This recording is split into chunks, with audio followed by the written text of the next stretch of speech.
A Flórida gasta milhões todos os anos para se livrar de algo que poderia valer bilhões. Em toda a costa do Golfo e litoral do Atlântico, praias estão soterradas por montanhas de algas marrons apodrecidas. Você sente o cheiro antes mesmo de ver. Os turistas evitam, os hotéis perdem reservas, as cidades gastam milhões só para manter as praias utilizáveis. A alga marinha sargaço chega todo verão, e a cada ano parece que está ficando cada vez pior. Mas a China transformou isso em uma indústria bilionária, enquanto os Estados Unidos ficam para trás. Dirija para o sul na I-95 em julho, entre Palm Beach e Miami, e você sente o cheiro antes mesmo de ver a praia. Então você vai ver. Uma parede marrom de algas apodrecidas se estende por quilômetros ao longo da costa. Todas as manhãs, tratores recolhem tudo. Eles rastelam, levam embora em caminhões, e ao pôr do sol, mais algas chegam, e o ciclo recomeça. A areia no South Point Park em maio de 2026 parecia menos uma praia e mais lama marrom molhada. 3 tratores trabalharam por mais de 1 hora enquanto banhistas passavam por cima das pilhas grossas para chegar à água. Em Bal Harbour, Victoria Brosman desistiu das férias e foi para casa. Ela disse ao Miami Herald que sua família tentou um hotel em Key Biscayne para achar uma praia mais limpa, mas o problema era o mesmo. As fotos da viagem, disse ela, ficam com sua família como lembrete de que a Flórida não é mais o destino de praia de antes. Esse é um cenário que se repete em todos os condados costeiros do estado todo verão. A Universidade do Sul da Flórida vem monitorando a floração por satélite há anos. O sistema de satélites deles registrou 37,5 milhões de toneladas de sargaço flutuando pelo Atlântico em 2025. Em março de 2026, a nova temporada já havia acumulado 13,6 milhões de toneladas, cerca de 1/3 a mais do que no mesmo período do ano anterior. Se a tendência continuar, 2026 vai quebrar todos os recordes que 2025 estabeleceu antes do fim do verão. Antes de 2011, nada na escala do grande cinturão de sargaço do Atlântico existia. A fonte original era o Mar dos Sargassos, o único mar na Terra que não tem litoral. Nenhuma terra faz fronteira com ele de nenhum lado. Ele fica no meio do Atlântico Norte, definido inteiramente por 4 correntes oceânicas que giram ao seu redor como paredes. A corrente do Golfo a oeste, a corrente do Atlântico Norte ao norte, a corrente das Canárias a leste e a corrente norte equatorial ao sul. O mar existe porque as correntes o criam, um giro oceânico que prende tudo o que flutua para dentro dele. Durante séculos, os marinheiros o temeram. As correntes que marcam seus limites também prenderam navios por semanas. A alga flutuante que Cristóvão Colombo registrou em 1492 era tão densa em certos pontos que marinheiros achavam que poderia prender um casco. Não pode, mas o mito persistiu tempo suficiente para dar ao Triângulo das Bermudas metade de sua mitologia. O Mar dos Sargassos é onde a enguia do Atlântico desova e as jovens tartarugas marinhas passam os primeiros anos flutuando entre as algas. É um dos corpos d'água mais biologicamente importantes da Terra e um dos menos compreendidos. Então, algo mudou.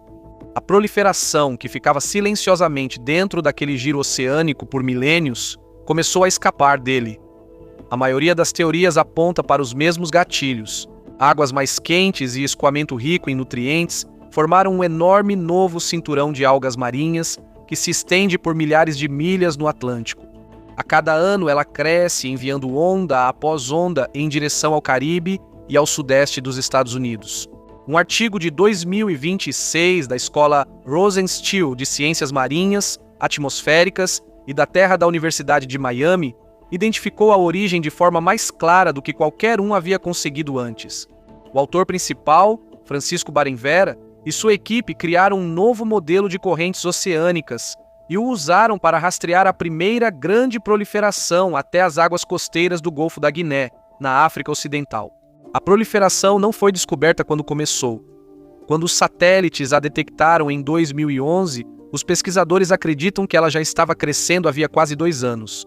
Os primeiros sinais de alerta surgiram quando tapetes incomuns de algas começaram a aparecer nas praias de Gana em 2009. O gatilho naquele ano foi um evento de água fria chamado Dekar de Carninia. A rara combinação de águas profundas ricas em nutrientes e poeira mineral do Saara impulsionou o crescimento no Atlântico tropical. Essa combinação deu início ao que se tornaria a maior floração de algas marinhas da Terra. E não é algum tipo de evento estranho. O volume é previsível e dá para se planejar em torno dele. Pode ser transformado em um produto.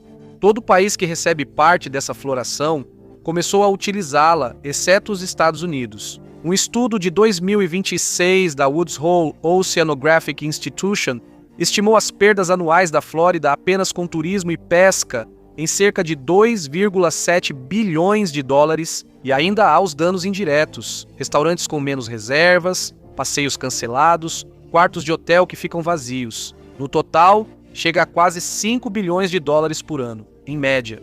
Em uma temporada severa, o mesmo modelo salta para 10 bilhões de dólares, e o pior cenário previsto para 2026 chegou a 13,5 bilhões. O sudeste da Flórida absorve a maior parte disso. O corredor de Palm Beach até Miami-Dade é, segundo os próprios dados do estudo, a faixa mais exposta do país. Limpar isso não sai barato. Miami-Dade gasta 4 milhões de dólares todo ano removendo algas de um pequeno número de praias. Outras cidades costeiras gastam milhões a mais. Quando as algas são recolhidas e descartadas, o custo anual em toda a região chega a 35 milhões de dólares. Em toda a costa do Golfo e do Atlântico, a conta chega a centenas de milhões. Cada dólar é gasto para coletar um recurso e enterrá-lo em um aterro sanitário. O aspecto da saúde também não pode ser minimizado. Ao apodrecer na areia, a alga libera gás sulfídrico com cheiro de ovo podre igual ao das águas residuais industriais. Em grandes quantidades, causa dores de cabeça, problemas respiratórios e até idas ao pronto-socorro. Cuba emitiu um alerta máximo de saúde em 2025, quando as mantas de sargaço invadiram sua costa leste. Órgãos da Flórida iniciaram verificações da qualidade do ar nas praias afetadas, mas ainda não há um sistema de alerta estadual. O problema, porém, se estende por todo o Golfo. Na ilha de Galveston, no Texas, as equipes enfrentaram tanto sargaço chegando que ficaram sem espaço para armazená-lo ao longo do paredão. Então, eles carregaram o sargaço em caminhões e o transportaram pela ilha até a Praia Leste. Um material que ocorre naturalmente chega em quantidades tão enormes que os governos locais gastam milhões para coletá-lo, transportá-lo e procurar lugares para descartá-lo. Em 29 de abril de 2026, um morador de Galveston chamado Steve disse à Houston Public Media que visitava a ilha há 65 anos e nunca tinha visto o acúmulo de sargaço daquela forma. A NOAA também percebeu isso. No mesmo mês, a agência passou a atualizar seus relatórios sobre sargaço de forma semanal para diária. O objetivo não era ajudar empresas a coletar o material, mas sim ajudar as autoridades locais a decidir para onde enviar tratores e equipes de limpeza. Os Estados Unidos hoje constroem sistemas melhores para rastrear o sargaço, mas não para aproveitá-lo de fato. E de acordo com a perspectiva para 2026 da Universidade do Sul da Flórida, o problema pode em breve se expandir para novas áreas da Louisiana. Os custos de limpeza vão atingir comunidades que nunca enfrentaram isso antes. A Texas A&M construiu um sistema de alerta baseado em satélite há mais de uma década. Pesquisadores conseguem rastrear o sargaço pelo Atlântico e prever quando grandes volumes chegarão à costa do Texas. Mas as previsões não dizem às empresas quando colher, apenas quando ligar os tratores. E enquanto a Flórida enterra o sargaço, outros países estão ficando ricos com ele. Em Cancún, Tulum, o empreendedor Omar Vasquez Sanches adotou uma abordagem diferente. A empresa dele, Blue Green Mexico, vem fabricando blocos de construção a partir do sargaço desde 2018. Uma máquina mistura cerca de 40% de sargaço com outros materiais orgânicos, grande parte proveniente de terra descartada de construções. A mistura é comprimida em tijolos de construção conhecidos como Sarga Blocks. 3.000 são produzidos por dia. Vasquez administrava um viveiro de plantas quando ocorreu a invasão de sargaço em 2015. Os hotéis passaram a pagar sua equipe para limpar suas praias. Ele decidiu transformar o sargaço em material de construção e construiu sua primeira casa com esses blocos ao lado do viveiro. A equipe aumentou para 16 funcionários fixos e, na alta temporada, cerca de 300 atuam na limpeza costeira dele. A Universidade Nacional Autônoma do México testou os blocos e confirmou que eles atendem aos mesmos padrões de construção do adobe. com resistência à compressão equivalente. Uma casa de blocos de sarga custa cerca da metade de uma de tijolos comuns. Vasques já construiu mais de 40 casas com esse material. A primeira, Casa Angelita, já resistiu a 5 furacões e 6 tempestades tropicais. Sua operação já utilizou quase 6.000 toneladas de algas marinhas desde 2021. O mais importante sobre o sargaço não é que ele possa ser transformado em um único produto, é que ele pode ser transformado em muitos. É isso que empresas como a Carbon Wave estão provando. Em sua instalação em Porto Rico, a empresa extrai compostos de alto valor do sargaço e os vende para vários mercados. Um dos produtos substitui o silicone em formulações cosméticas e agora está de olho no mercado de K-Beauty. Seus produtos também são usados na agricultura e como substituto do couro. É isso que uma biorefinaria faz. Uma matéria-prima entra, várias fontes de receita saem. Cada tonelada de alga marinha pode ser dividida em diferentes produtos, cada um com seu próprio cliente e margem de lucro. E a Carbon Wave não está sozinha. Em todo o Caribe, governos e empresas estão correndo para construir capacidade de processamento.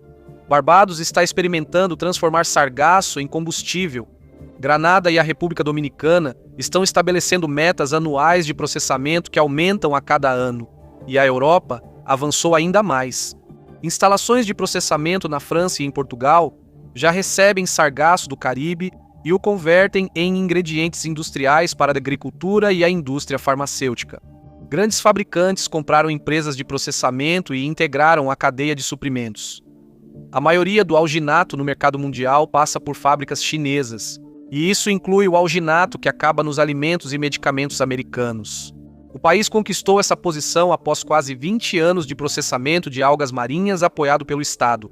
A capacidade construída pela China pode ser direcionada para a floração no Atlântico quando o país achar o frete vantajoso. A química disso é mais simples do que se pensa. Uma tonelada de sargaço úmido rende vários produtos em uma única operação. As paredes celulares contêm alginato, espessante usado em sorvetes, moldes dentários e cápsulas de liberação lenta. O mercado de alginato de grau alimentício movimenta centenas de milhões de dólares anuais, enquanto o grau farmacêutico custa cerca de 10 vezes mais por libra. As frondes possuem fucoidanas, açúcares em testes clínicos como medicamentos anti-inflamatórios e anti-câncer.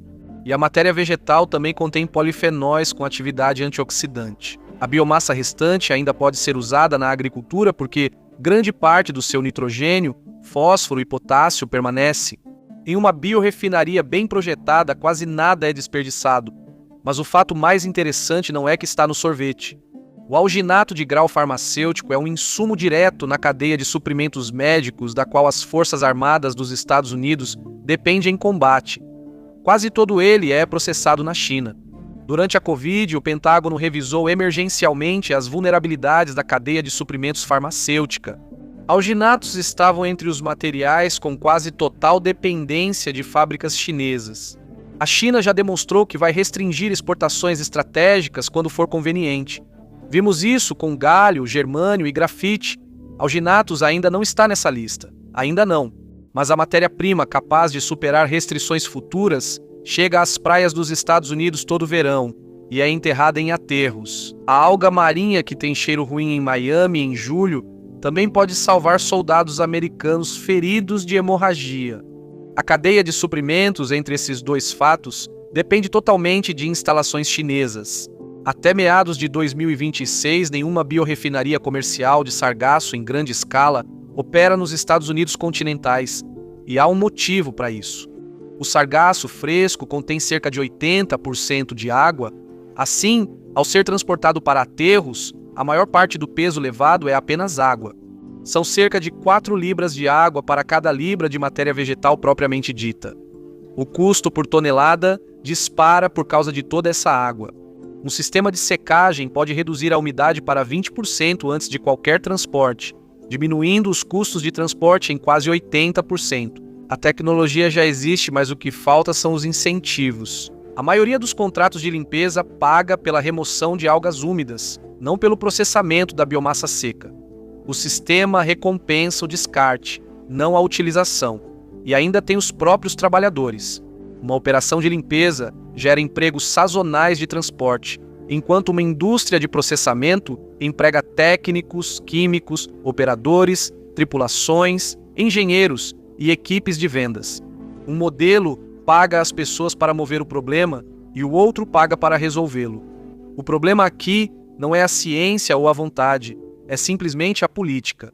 Em 2025, até a NOAA reconheceu o problema. A agência publicou um relatório sobre como o sargaço é gerenciado nos Estados Unidos. O relatório catalogou licenças, agências, jurisdições sobrepostas e lacunas regulatórias. Ele explicou quem é responsável por cada coisa, mas não os próximos passos. Em outras palavras, o governo pode te dizer como remover o sargaço. Ele não pode te dizer como lucrar com isso, mas uma empresa americana decidiu tentar mesmo assim.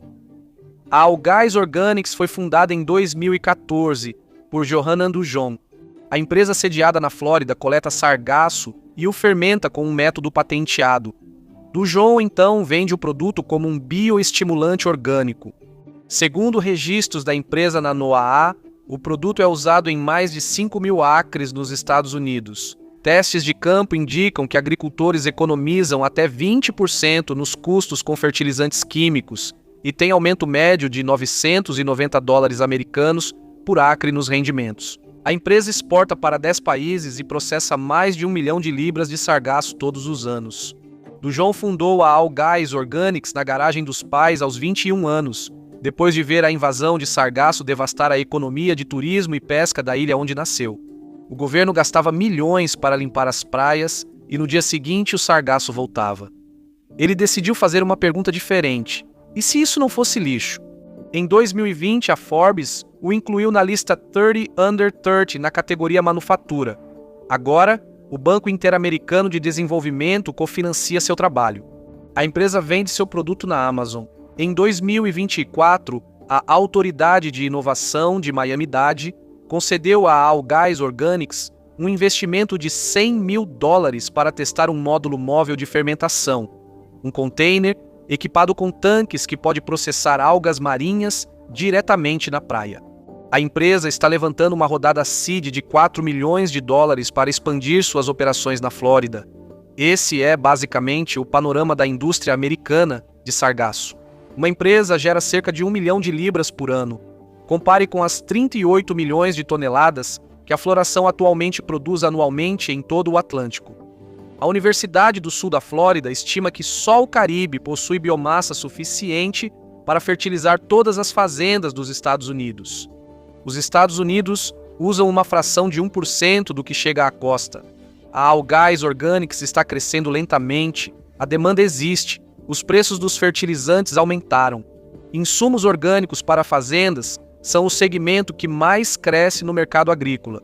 O que freia a empresa é o processo de obtenção de licenças. Cada etapa esbarra na mesma barreira que acabou com as tentativas anteriores na década de 2010. Enquanto isso, o problema do sargaço só aumenta. A alga marinha captura carbono enquanto cresce. A manta dobra de tamanho a cada 10 a 21 dias, enquanto retira CO2 da água do mar para formar novos tecidos. Uma tonelada úmida retém mais de 180 quilos de carbono. Quando apodrece em aterros, grande parte retorna à atmosfera como gases de efeito estufa, incluindo o metano, um dos mais potentes para o aquecimento global. Em outras palavras, a estratégia de limpeza pode acabar reforçando parte do problema ao qual estava respondendo. Os mercados de carbono agora estão tentando atribuir valor à remoção do sargaço.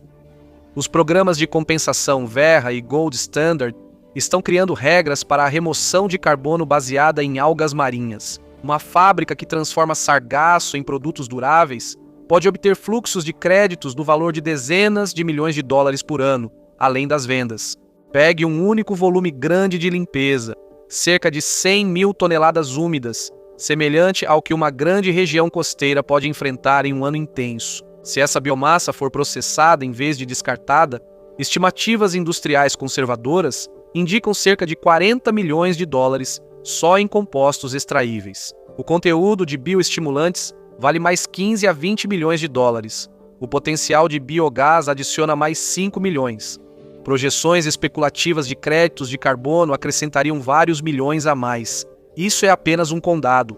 O valor enterrado anualmente em aterros sanitários da Flórida e Texas chega a centenas de milhões, somando-se ao custo de remoção pago pelas cidades. A cada temporada, o mesmo dinheiro é jogado fora 2 vezes. Uma indústria de verdade precisa de mais do que uma startup. Ela precisa de usinas que recebam milhões de toneladas de biomassa e as transformem em produtos uniformes e comercializáveis. O Caribe e a América Latina avançam enquanto os Estados Unidos só fazem a retirada. A próxima geração de equipamentos de colheita já está sendo feita em outros lugares. A Seaweed Generation, uma empresa do Reino Unido, está testando um robô coletor movido à energia solar chamado Algarai, que recolhe tapetes de algas enquanto ainda estão em mar aberto antes que apodreçam. O projeto piloto funciona no Caribe com apoio do governo britânico. O sistema usa câmeras e sensores sonoros para afastar o trabalho das rotas das tartarugas marinhas e criadouros de peixes nos tapetes flutuantes. Seafields, empresa parceira, recebeu uma bolsa da Innovate Reino Unido de cerca de $315 mil para testar uma ideia diferente: cultivar sargaço de propósito em áreas controladas do meio do Atlântico. O objetivo é avançar para fazendas de captura e cultivo. A Alemanha também adere, convertendo sargaço em etanol para plásticos duráveis. Essas empresas são geridas por grupos europeus que usam pesquisas de universidades americanas como base. Não há nenhum operador americano atuando no lado comercial. Cada uma dessas fábricas representa um contrato em que os produtores americanos não podem concorrer. São relações das quais uma refinaria dos Estados Unidos, se existisse em grande escala, estaria excluída. A cada momento que passa, essa estrutura se consolida ainda mais, e algumas pessoas estão satisfeitas com isso. Anualmente, Flórida, Texas, Louisiana e outros estados do Golfo contratam empresas de coleta e serviços de praia para limpeza, pagando por tonelada. Quanto mais algas surgem, mais eles cobram. A B Beach Raker Ltda lidera em Miami-Dade, mas o modelo também opera em Broward, Fort Lauderdale, no condado de Palm Beach e em toda a Florida Keys. Cada condado define sua licitação, com contratos pagos por evento ou tonelada, renovados a cada ciclo orçamentário anual. Contratados montaram frotas globais com caminhões, carregadeiras e acordos de descarte com operadores de aterros. Depois que esse sistema é implementado, mudá-lo se torna difícil. Qualquer desvio do sargaço dos contratos de descarte existentes entra em conflito imediato com os investimentos já feitos em caminhões, equipes e fluxos de trabalho dos aterros sanitários. A resistência raramente aparece em campanhas públicas de lobby. Ela aparece em conversas entre autoridades do condado e representantes estaduais, onde a mesma preocupação é repetida de diferentes formas. Um novo sistema levaria tempo para ser construído. As praias ainda precisam ser limpas durante essa transição. Alguém ainda precisa aparecer na manhã seguinte quando o sargaço chega. O processo de licitação conta a mesma história. Em 2025, Miami-Dade abriu um novo contrato de limpeza de sargaço para licitação pública. 5 empresas enviaram propostas, mas 2 foram descartadas pelo escritório do procurador do condado. Uma não apresentou as informações de preço corretas. Outra enviou sua proposta por e-mail em vez de usar o portal oficial. Isso deixou 3 propostas válidas. B Beach Raker venceu o contrato mesmo não tendo apresentado o menor lance, com o condado citando experiência e equipamentos. Esse único detalhe mostra para que serve realmente o contrato. No fundo, não é um problema de tonelagem, mas sim de transporte. A estrutura é baseada na rota dos caminhões ao aterro sanitário. B Beach Raker está na Flórida há mais de 40 anos, atuando nos condados de Monroe, Miami-Dade, Broward e Palm Beach. O principal trabalho deles, antes do sargaço se tornar um problema, era a peneiração da areia e o monitoramento de ninhos de tartarugas, além de alguma restauração de dunas. O equipamento usado para a remoção de lixo nos anos 2000 agora opera só para o sargaço, pois a proliferação aumentou e mudou o serviço. Em 2026, é um dos fluxos de contratos mais estáveis do litoral da Flórida. As propostas estaduais enfrentam uma segunda barreira além da local. 3 agências federais participam de toda a colheita comercial, mas nenhuma tem mandato para coordenar com as outras e desenvolver a indústria. A NOAA, via Serviço Nacional de Pesca Marinha, considera o sargaço habitat essencial para peixes, exigindo consultas para atividades nesse ambiente. Essas formações de sargaço são habitat crítico para tartarugas cabeçudas, exigindo revisão extra para evitar sua captura. O Corpo de Engenheiros do Exército dos Estados Unidos exige permissões para trabalhos ou descarte na água. Um barco de colheita comercial em águas federais precisa dessas permissões. A EPA cobre o lado do descarte, com qualquer descarga líquida de uma planta de processamento passando por sua revisão. O Santuário Marinho Nacional de Florida Keys, gerido pelo Escritório de Santuários Marinhos Nacionais da NOAA, exige agora uma permissão extra para qualquer atividade em sua área. As permissões dele só valem após o requerente obter todas as outras aprovações federais, estaduais e locais. Essa única frase é onde os planos americanos de coleta de sargaço morrem. Cada agência tem uma justificativa legítima. Nenhuma pode aprovar em nome das outras. Um potencial operador deve protocolar junto à NOAA, depois com o Corpo de Engenheiros do Exército, EPA, DEP da Flórida, Distrito de Gerenciamento de Recursos Hídricos do Sul da Flórida e o Escritório do Santuário Marinho Local. Vários construtores tentaram isso no início da década de 2010 e enfrentaram resistência. Os cronogramas passaram de 3 anos e as despesas jurídicas chegaram a centenas de milhares de dólares antes de lançarem um barco. O mercado, é claro, não esperou.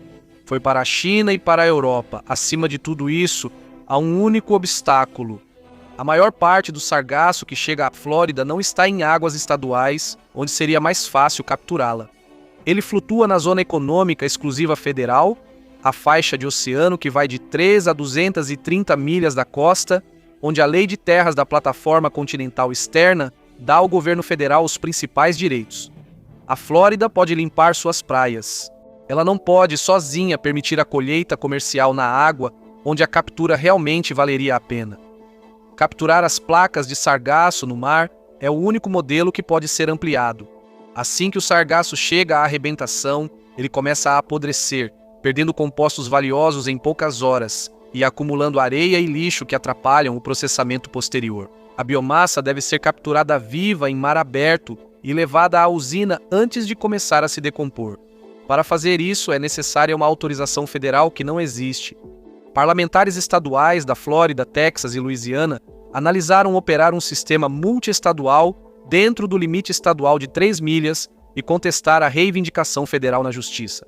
Assessores do Congresso já redigiram projetos de lei para esclarecer as regras federais sobre o sargaço, mas eles nunca foram votados. Não foi por uma campanha contra eles, mas porque ninguém se importou. O sargaço não tem lobby em Washington, ao contrário das empresas de limpeza. É aqui que toda a história se torna absurda. A coleta de sargaço em águas federais já está proibida, e isso desde 2003. Naquele ano, o Conselho de Gestão da Pesca do Atlântico Sul aprovou um plano de manejo que cobre as águas federais ao sul da fronteira, entre Carolina do Norte e Carolina do Sul. O exato trecho por onde passa toda a floração da Flórida e do Golfo. A regra foi criada para proteger os berçários de marri e o habitat das tartarugas marinhas, tratando o sargaço como um estoque de peixe regulamentado. Os limites específicos juntos parecem quase uma piada. O limite federal para a colheita anual de sargaço em todas as águas do Atlântico Sul dos Estados Unidos é de 5.000 libras de peso úmido para toda a região por ano. Esse limite foi estabelecido em 2003. O grande cinturão de sargaço do Atlântico não existia naquela época. A lei que protege a alga marinha foi criada para preservar um ecossistema ainda não substituído pela proliferação. A proliferação despeja mais de 38 milhões de toneladas nessas mesmas águas todos os anos. O limite legal só permite a remoção de uma fração minúscula do que realmente chega à costa a cada ano.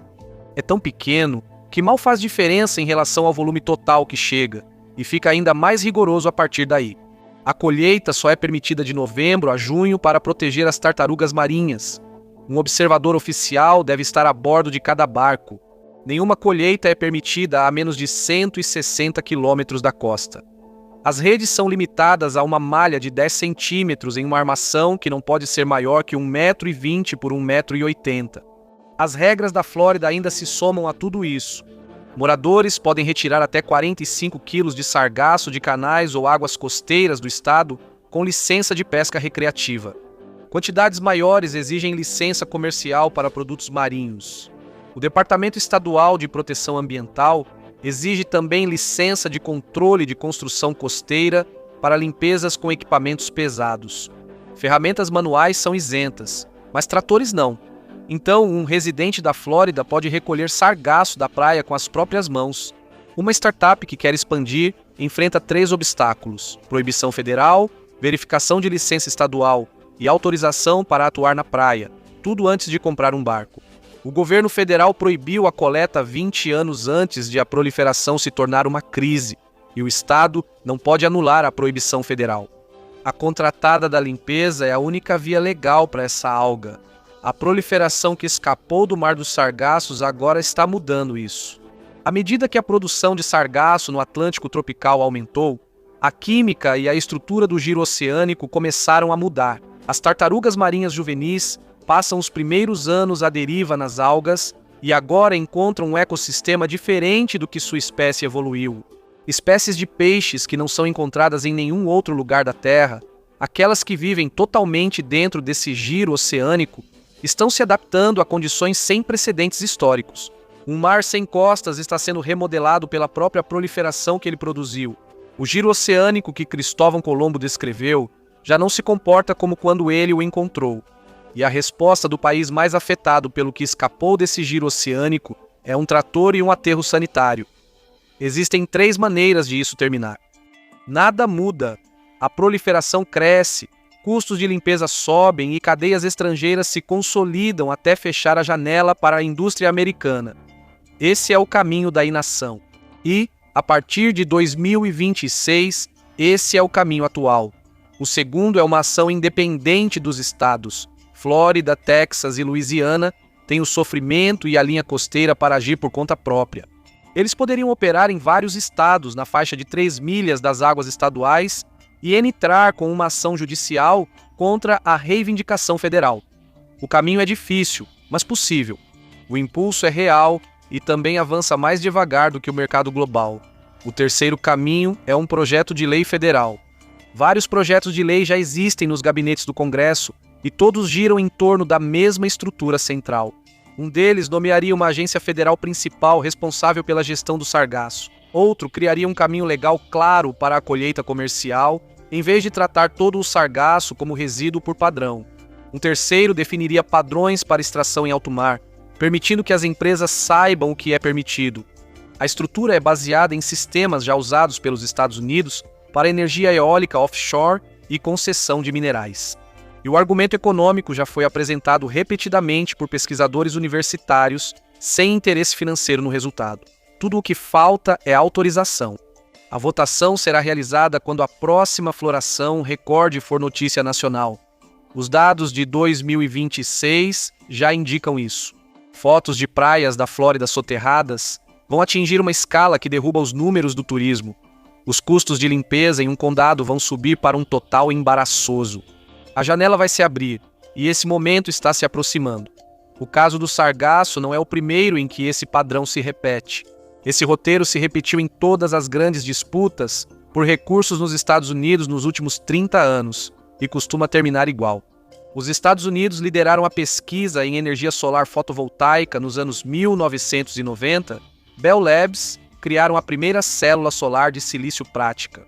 O Laboratório Nacional de Energia Renovável, no Colorado, definiu padrões de eficiência ainda usados mundialmente. Depois, a China construiu as fábricas. Em 2026, os fabricantes chineses controlam mais de 80% da produção global de painéis solares e a energia solar de grande porte nos Estados Unidos depende de painéis importados. A química das baterias de íon lítio surgiu em laboratórios americanos e japoneses nas décadas de 1970 e 1980, com trabalhos fundamentais vindos da Universidade do Texas, Stanford e Oxford. A Sony lançou a primeira bateria comercial em 1991 e a demanda inicial foi impulsionada pela eletrônica de consumo americana. Hoje, a China fabrica cerca de 75% das baterias de íon lítio do mundo, e os fabricantes americanos de carros elétricos estão correndo para construir as fábricas no próprio país que deveriam ter começado a construir há 20 anos. Esse padrão se repete constantemente. Laboratórios americanos fazem a pesquisa e demonstram o valor, mas as agências americanas têm dificuldade para concordar sobre como construir qualquer coisa com isso. Enquanto isso, países com decisão centralizada avançam mais rápido. Um plano se transforma em um conjunto de fábricas e uma cadeia de suprimentos. Quando Washington reconhece a oportunidade, a infraestrutura já foi construída em outro lugar e os Estados Unidos ficam com a pesquisa, mas não com a indústria. Mas o sargaço é diferente. Painéis solares exigem lâminas de silício, espaço fabril e mão de obra qualificada para competir. Baterias de lítio dependem de minas de cobalto e refinarias de níquel. O dinheiro move recursos, mas a floração do Atlântico se move sozinha. Ela chega às areias da Flórida independentemente da vontade de Washington. A biomassa chega sozinha direto à praia. Isso provavelmente faz da disputa pelo sargaço a mais fácil de vencer entre todas. A parte mais difícil de toda a corrida por recursos sempre foi trazer a matéria-prima até as costas americanas. Com o sargaço, a matéria-prima já está fazendo esse trabalho. Os Estados Unidos simplesmente se proíbe de recolhê-lo. Alginatos de grau farmacêutico são usados em curativos, cápsulas, moldes dentários e instrumentos cirúrgicos, e quase todo o fornecimento passa por fábricas chinesas. Essa situação já desencadeou revisões de compras de defesa durante a pandemia. Uma rede doméstica de biorrefinarias de sargaço ao longo da Flórida e da costa do Golfo não eliminaria totalmente essa dependência. No mínimo, isso criaria uma indústria paralela que o país atualmente não possui. Uma biorrefinaria média projetada para 100 mil toneladas de sargaço úmido por ano processaria volume semelhante ao que Miami-Dade e Broward descartam juntos. Os custos iniciais ficam entre 80 e 120 milhões de dólares, cobrindo a fábrica, os barcos e a linha de extração. As vendas resultam da combinação de produtos, gerando receita anual entre 40 e 70 milhões de dólares. Considerando preços especulativos de 2026, o retorno em menos de 5 anos é possível. O dinheiro está pronto, os compradores estão esperando, a biomassa aparece todo ano trazida pela corrente oceânica. Só falta uma coisa, e é um pedaço de papel. Uma lei que nomeia o órgão responsável, uma lei que define o prazo da licença, uma lei que diz como uma empresa faz uma proposta. Essa lei acabará sendo criada. A única dúvida é se isso ocorrerá antes das cadeias globais de suprimentos excluírem novamente os Estados Unidos. Obrigado por acompanhar hoje. Espero que tenha gostado. Se quiser ver mais vídeos assim, inscreva-se e ative as notificações. Isso faz diferença. Mais uma vez, obrigado e até a próxima no MapPack.